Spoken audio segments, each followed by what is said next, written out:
ஐயாவுக்கு நன்றி சொல்லிட்டு நம்மளோட உரையை தொடங்கலாம். உள்ளே உயிர் வளர்த்து உயிரத்தால் பால் தொடுத்து அள்ளிடும் போதெல்லாம் மண்ணையும் சேர்த்தணைத்து தொல்லை தனக்கென்னும் சுகமெல்லாம் பிறர்க்கென்றும் சொல்லாமல் சொல்பவள்தான் தாய். எந்த ஒரு எதிர்பார்ப்பும் இல்லாத ஒரு உறவு. நீ தந்தால் தான் நான் தருவேன், நீ செய்தால் தான் நான் செய்வேன் என்ற சமுதாயத்தில் எந்த ஒரு எதிர்பார்ப்பும் இல்லாமல் தனக்காகவும் வாழாமல் பிறருக்காக ஓடி ஓடி ஓடாய் ஓடாய் தேய்ந்தவள் அம்மா. மூன்றெழுத்து மந்திரமே, இணையில்லா காவியமே, என்னை ஈன்றெடுத்த அன்னையை. அன்பை சொல்ல 1000 உறவுகள் உண்டு, அன்பாய் சொல்ல உன்னை தவிர வேறுறவு உண்டோ? சமுதாயம் என்ற சுத்தி என்னை அடிக்க உளியாய் தாங்கி என்னை சிலையாய் செதுக்கினாய். சமுதாயம் என்ற சுத்தி என்னை அடிக்க உளியாய் தாங்கி என்னை சிலையாய் செதுக்கினாய். இன்று சிலையாய் நான் இருக்கேன், இன்று சிலையாய் நான் இருக்கேன், எங்கோ தூரத்தில் நின்று விட்டாய். அம்மா என ஒரு வார்த்தை நான் சொல்ல 1000 முறை அம்மா அம்மா அம்மா என்று கதறினாயே. அந்த கதருக்கு உலகத்தில் நிகர் இருக்கிறதா அல்லது இணை இருக்கிறதா? அம்மாவை பற்றி பேச நமக்கு வார்த்தைகளே தேவையில்லை. என்னால் இதுக்கு அம்மான்ற ஒரு தலைப்பு எப்படி தெரியுங்களா, பெரிய கடலை போலது. உள்ளே போக போக ஆழம் இருந்துக்கிட்டு தான் இருக்குமே தவிர அதுக்கு ஒரு எண்டே இல்லை. அதே மாதிரி தான் அம்மாவோட அன்பும். ஒரு சின்ன கதையை சொல்லிவிட்டு என்னோடய உரையை நான் முடிச்சுக்கிறேன். ஒரு மங்கைன்னு ஒரு பொண்ணு, அவளோட பேரே மங்கை தான். சின்ன வயசுலேருந்தே வளர்றா. ஒரு கடத்தில் அவள் ஏஜ் அட்டென்ட் பண்ணிடுறா. ஸோ அவங்க அப்பா இதுக்கு மேலே நீ பசங்க கூட பேசக்கூடாது, இதுக்கு மேலே நீ கட்டுப்பாடாக இருக்கணும் அப்படின்னு நிறையா ரூல்ஸ் அண்ட் ரெகுலேஷன் போடுறாங்க. ஸோ அப்படியே அதே ரூல்ஸ் அண்ட் ரெகுலேஷனோடையே அவள் வளர்றா. ஒரு கட்டம் அவளுக்கு கல்யாண வயசு வந்துருச்சு, கல்யாணமும் பண்ணி வைக்கிறாங்க. கல்யாணம் பண்ணால் என்ன, ஒரு வருஷம் சந்தோஷமாக ஆணும் பெண்ணும் இருந்தாங்க. அதுக்கப்புறம் தனக்குன்னு ஒரு குழந்தை வந்தது. முதல்ல ஒரு பையன் பிறந்தான், 2வது ஒரு பொண்ணு பிறந்துச்சு. பையனை படிக்க வைக்கணும்னு நிறையா லோனு கடன் எல்லாம் வாங்கினாங்க. பொண்ணை கல்யாணம் பண்ணி வைக்கணும், பொண்ணை ஏஜ் அட்டென்ட் பண்ணிட்டான், அவளுக்கும் நிறையா செலவுகள். செலவுக்காக லோனு கடன் வாங்கி வாங்கி வாங்கி அவங்களோட வாழ்க்கையே கழிச்சாங்க. ஒரு கட்டத்தில் அந்த பிள்ளைங்களுக்கு கல்யாண வயசு வந்துருச்சு. சரி நம்ம கல்யாணம் பண்ணிடலாம் அப்படின்னு சொல்லி முதல்ல பையனுக்கு கல்யாணம் பண்ணி வைக்கிறாங்க, அவன் லைஃப்பை செட்டில் பண்ணுறாங்க. 2வது அவங்களோட பொண்ணுனா என்ன, நிறையா சீர் செய்யணும், நகை வாங்கணும், பாத்திரம் வாங்கணும், இதெல்லாம் நமக்கே தெரிஞ்ச விஷயம். ஸோ அந்த பொண்ணுக்கு கல்யாணம் பண்ணுறதுக்காக நிறையா கடன் லோன் எல்லாம் வாங்கி கல்யாணம் பண்ணி வைக்கிறாங்க. கல்யாணம் பண்ணி வச்சு முடிச்சு அவங்க 2 பேர்த்தையும் செட்டில் பண்ணி அவங்களோட வாழ்க்கையை திரும்பி பார்த்தா அவங்களுக்காக ஒரு நாள் ஒரு நொடி ஒரு செகண்ட் கூட இல்லை. சரி இதுதான் நம்ம வாழ்க்கைன்னு அவங்க ஓடுறாங்க. அந்த கடனையெல்லாம் அடைக்க ஓடிட்டு ஒரு நாள் அவங்க கணவன் வராங்க, கையில் மல்லிகைப்பூவை எடுத்துகிட்டு வந்து அவங்க அம்மாவை கூப்பிட்றாங்க. ஏண்டி மங்கை இங்கே வாடி, என்ன இன்னைக்கு என்னை இப்படி கூப்பிட்ற அப்படின்னோடனே அவங்க சொல்கிறாங்க, இல்லை திடீர்னு உன் மேலே ஒரு பாசம், என்ன அக்கறை பாசம், இத்தனை நாளாக என்ன பாசத்தை காட்டினேன் அப்படின்னு கேட்டோன்னே, இல்லை இத்தனை நாளாக கடனை வாங்கி வச்சு எல்லா செலவையும் பண்ணோம், சம்பாதிக்கிற காசெல்லாம் கடனுக்கே போச்சு, நான் எல்லா கடனையும் அடைச்சிட்டேன், இதுக்கு மேலே யாது நமக்காக வாழ ஆரம்பிக்கலாமா அப்படின்னோடனே அந்த மங்கை கண் கலங்கி, சரி விடு இதுக்கெல்லாம் ஏன் ஃபீல் பண்ணுற அப்படின்னு சொல்கிறாங்க. சொன்னோடனே அவங்க கணவன் பக்கத்தில் வந்து, உனக்கு ஏதாவது ஆசை இருக்கா சொல்லு, நான் நிறைவேற்றி வைக்கிறேன் அப்படின்னு கேட்குறாங்க.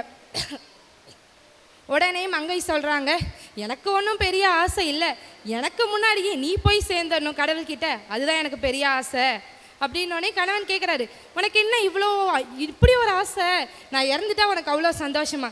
இல்லை நான் இல்லைனா உன்னை ஒரு நாய் கூட மதிக்காது, அதனால தான் நான் அப்படி சொல்கிறேன் அப்படின்னோடனே அந்த கணவன் சிரிச்சவாறு போய் படுக்கிறாரு. அடுத்த நாள் காலைல ஹார்ட் அட்டாக்ல இறந்துட்டாரு.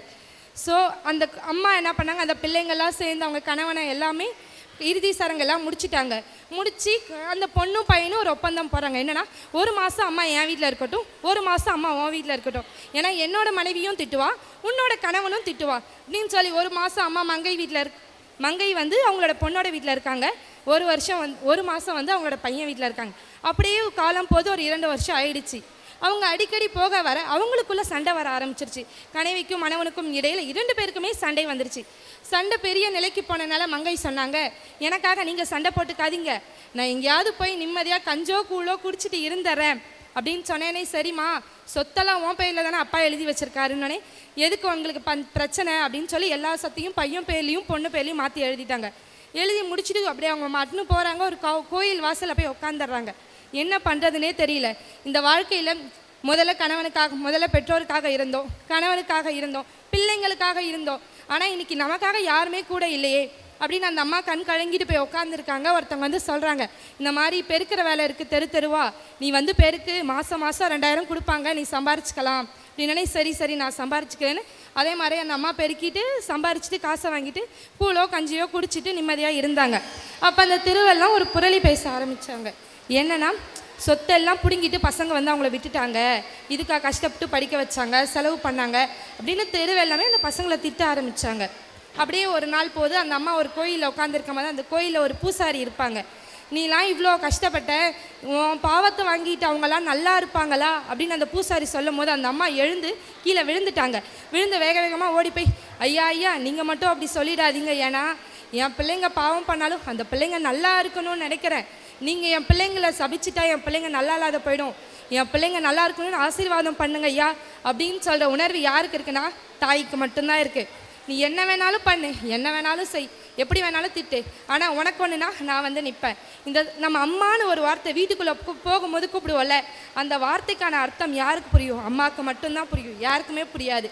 2 வயசில் அம்மானு அழுதா குழந்தை பசிக்கு அழுவுது, பால் கொடுக்கணுன்னுவாங்க.